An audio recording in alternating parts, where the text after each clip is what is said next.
इसीलिए जब यह सोचा जाए कि ये पूरा कास्ट सेंसस, जातिगत जनगणना, ये सारी जातियां, ये ख्याल राहुल बाबा के मन में कब आया होगा? 2023 से पहले तो हम उनके मुंह से नहीं सुनते थे। 2019 का चुनाव तो उन्होंने जाति जनगणना के नाम पे नहीं लड़ा, 14 भी नहीं लड़ा। 50 चुनाव उनके नेतृत्व में कांग्रेस पार्टी हार गई, कभी उन्होंने जाति की बात नहीं करी। पर ये जो हथियार है ये 2023 में उनके हाथ में आया। और कोई भी बात अगर किसी नेता के द्वारा बोली जाती है तो उसके कुछ तो आधार हो सकते हैं। या तो कोई हिस्ट्री होगी कि उनकी पार्टी की, उनके पहले उठाने की, पार्टी की कोई पॉलिसी होगी, या परिवार की कोई बात होगी।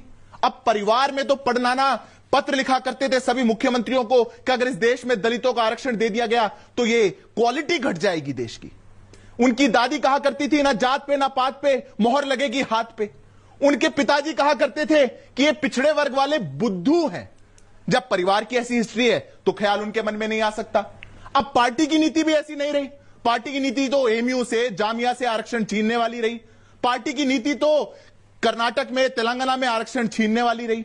पार्टी की नीति तो काका कालेलकर कमीशन को रोकने वाली, मंडल कमीशन को रोकने वाली, एनसीबीसी को अधिकार ना देने वाली। फिर क्या ऐसी बात है कि राहुल गांधी को 2013 के बाद लगा, 2023 के बाद लगा कि मुझे बात उठानी चाहिए?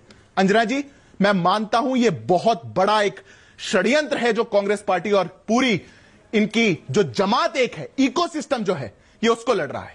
एक डिवाइड एंड रूल करने आए थे ईस्ट इंडिया पॉलिसी वाले। 2000 किलोमीटर दूर से ये इटली मम्मी सन पॉलिसी जो आई है, ये जो कंपनी आई है, इन्होंने इस देश को कहीं ना कहीं विभाजन करने की बात करी। और मैं 10 सेकंड लूंगा क्यों ऐसा ख्याल आया। क्या ओबीसी का, पिछड़े का, एससी एसटी का ख्याल तभी आया जब इस देश में एक ओबीसी वर्ग का प्रधानमंत्री आया। वर्षों से भारतीय जनता पार्टी और संघ के नैरेटिव चलाते थे कि ये पिछड़ा विरोधी हैं, और फिर देख के सकपका गए कि सबसे लंबा प्रधानमंत्री देने का काम पिछड़े वर्ग का अगर कोई कर पा रहा है तो भारतीय जनता पार्टी कर पा रही है। इसलिए ये कांप गए। ये इसलिए डर गए क्योंकि उनको लगा कि ये एनसीबीसी को संवैधानिक दर्जा 25 साल बाद देने वाली कोई पार्टी आई तो ये भारतीय जनता पार्टी है। इसीलिए ये लग गए क्योंकि अंजना जी, जब 2023 में इनको लगा कि सबका साथ सबका विकास वाली राजनीति तो बहुत आगे जा रही है, ये सबको साथ लेकर चलने वाली राजनीति इस देश को परिवर्तित करके विकसित भारत बनाने की बात कर रही है। जब इस देश में लगा कि हिंदू आस्थाएं और अस्मिता एकजुट हो रही हैं, तब ये डिवाइड एंड रूल वाली पॉलिसी लेकर के आए और इन्हें सोचा इस देश को जातियों के आधार पर बांटा जाएगा। इसलिए ये लड़ाई अधिकार की नहीं है, ये लड़ाई प्रतिकार की है। और कोई भी लड़ाई जो किसी सेल्फिश मोटिव से लड़ी जाए, कोई भी लड़ाई जो षड्यंत्र के तहत पे लड़ी जाए, वो देश का नुकसान करेगी। इसीलिए अब राहुल बाबा अपनी लड़ाई में अपने चंगुल में खुद फंस गए हैं। अब खड़े हो गए, जा रहे थे सबसे पूछने, पत्रकार नहीं छोड़े, अधिकारी नहीं छोड़े, जज नहीं छोड़े, सैनिक नहीं छोड़े, कोई नहीं छोड़ा।